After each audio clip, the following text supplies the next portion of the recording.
Hello everyone. I'm just going to be reading from a little story. It is called Little Mouse on the Prairie.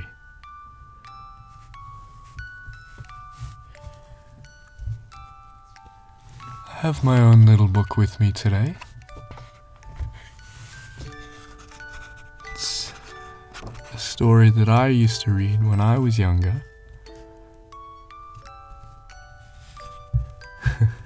And also which I drew in. I made my own drawings inside a book full of drawings. This story is written by Stephen Cosgrove and is illustrated, which means that this man has done all the pictures, the drawings. His name is Robin James. So this story, as the author or the person who has written this book sees it, is dedicated to Robert James, the painter or the artist who made these drawings,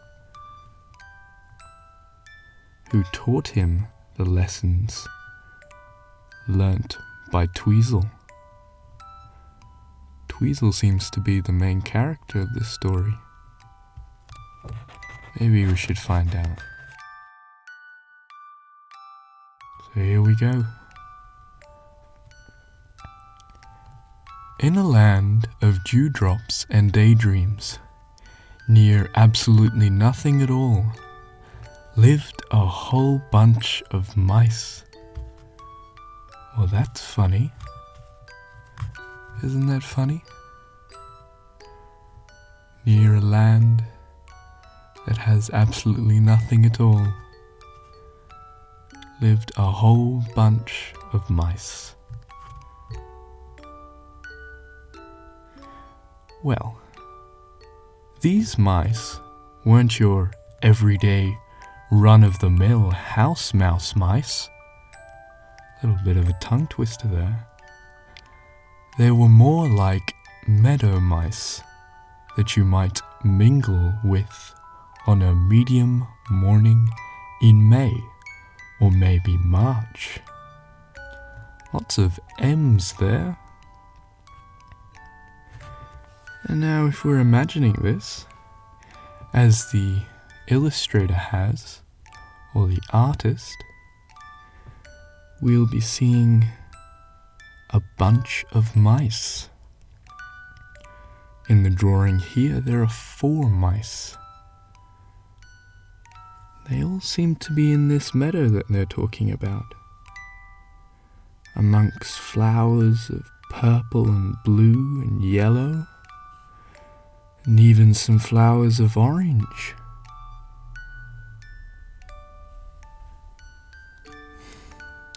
There are some really nice green hills as well, and a cloudy sky.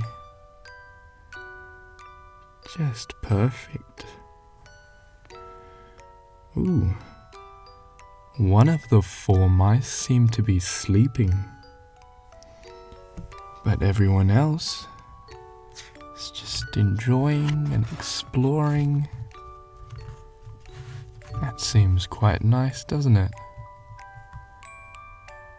Let's go to the next page. From dawn to dusk, through spring and early summer, they would skitter and scurry across the prairie without a single care in the world. Wow, it is pretty nice, isn't it? Without a single care in the world. They would race about and then suddenly leap high in the air to touch the wings of a golden butterfly, or sometimes they would do nothing at all except sniff the flowers. Can you imagine that? Jumping high in the air to touch the wings of a golden butterfly, or doing nothing at all except sniffing the flowers. They seem to be having fun doing that. There's one leaping at the butterfly, then two others sniffing at the purple and the blue. Beautiful flowers.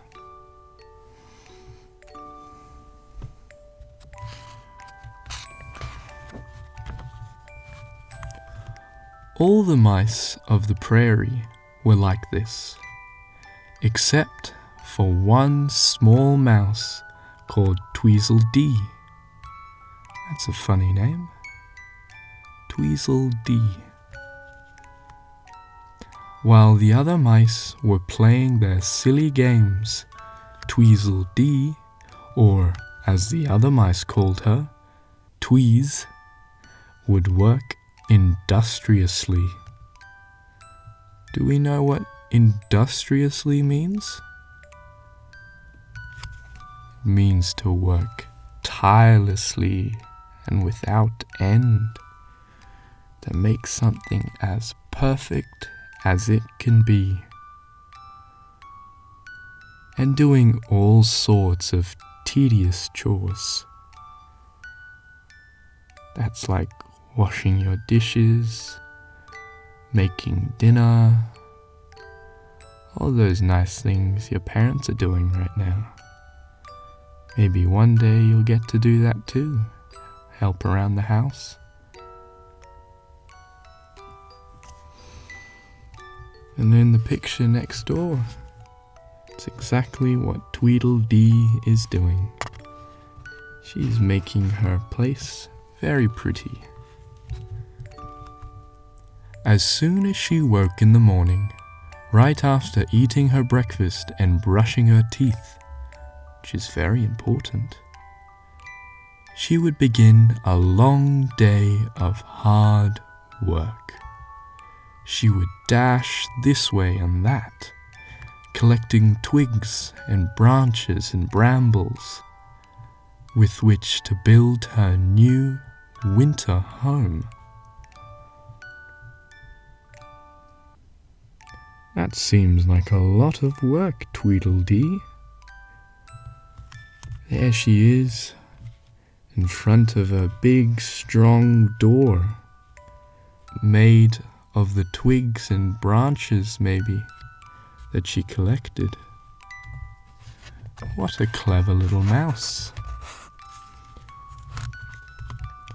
Tweez worked for months and months as the other mice played in the meadow. If she wasn't working on her house, she would be off and about collecting nuts and berries and storing them away for the winter.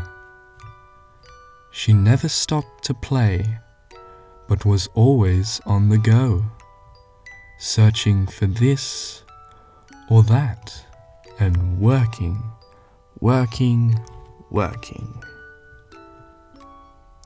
The only thing she never did was smile or laugh.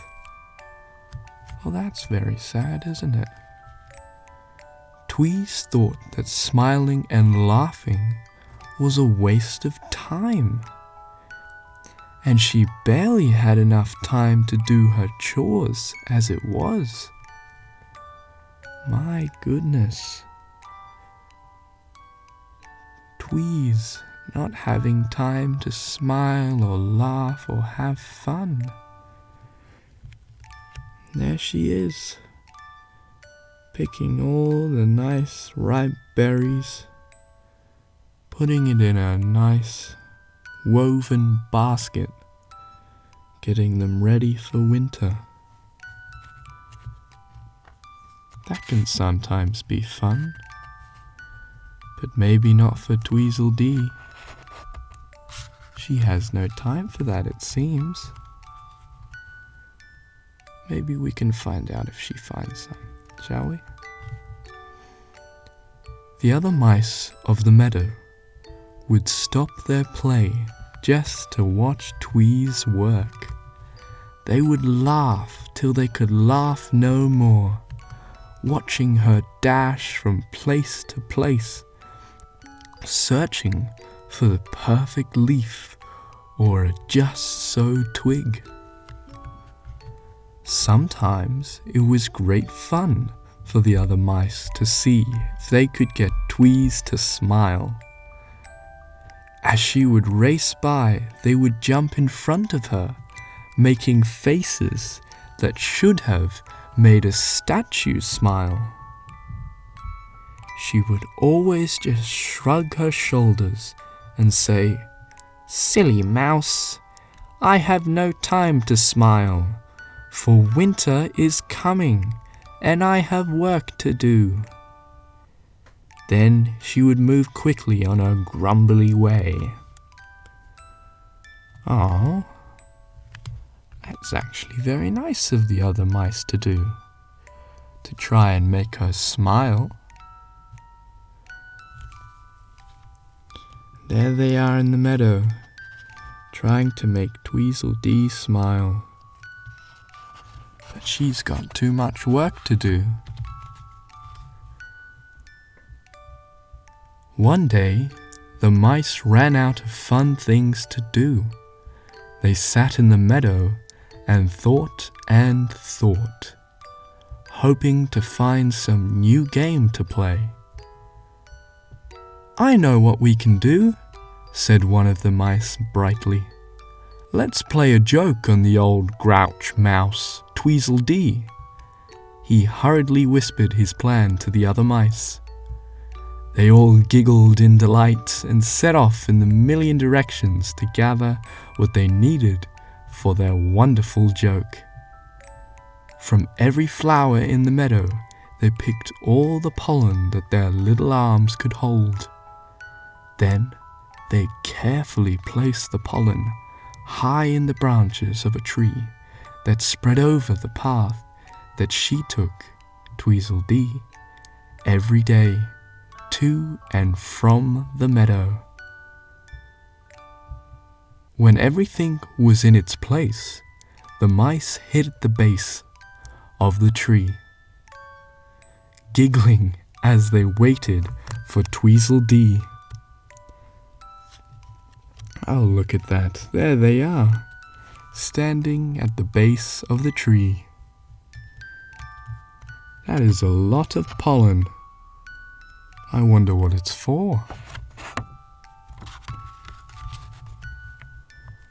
Sure enough, not a moment or two later, Tweez came trudging along the trail. One of the mice, as usual, jumped in front of her and made a ridiculously funny face. "Out of my way, silly mouse," she said. "I have work to do, for winter is on its way." "No, winter has already come," said the little mouse as he tried to hide a smile. Tweez looked about the meadow and said solemnly, "No, it hasn't. Look around, mouse. There is no snow." And with that, the other mice shook the tree, causing the pollen to fall on top of poor Tweezledee like snowfall in deep December. They all laughed and laughed, but she just glared and said, "Mark my words, winter is coming, and when it does, you silly mice won't be laughing so hard." "Old grouch," they chanted as she moved on her way. "She doesn't know what she's talking about." Then they began rolling and playing in the pollen. Poor little Tweezledee. Sure enough, just as she had predicted, winter did come to the meadow. In a swoosh of clouds, winter and snow. The whole meadow was crystal white and quite still. At first, the mice found the snow to be just another game, but as the day wore on, it became colder and colder. "What are we to do?" cried the mice through chattering teeth. "Tweez was right. We should have worked to prepare for winter. Now we shall surely freeze." They all huddled together, and one of them said, "We must go to Tweez. Maybe she can help." Will Tweezledee help the poor little mice? Let's find out.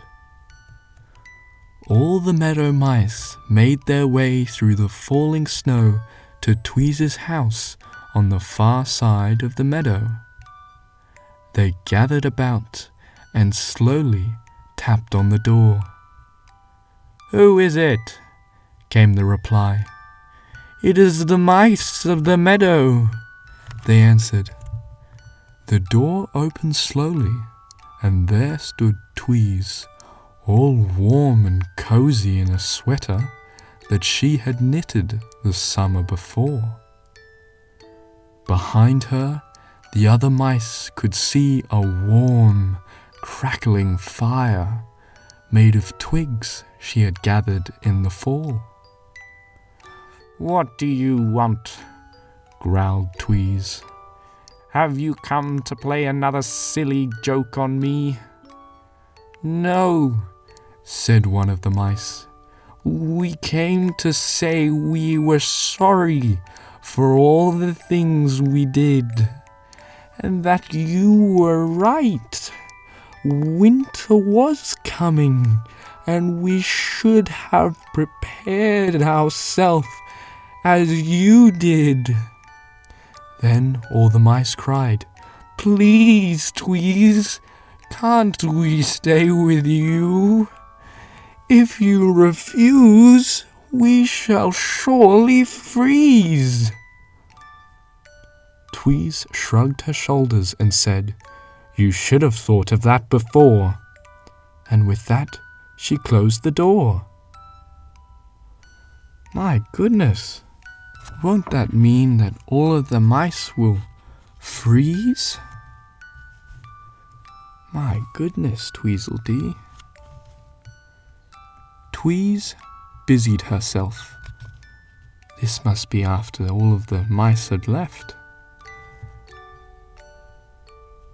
Stoking the fire and cleaning house. But you know what?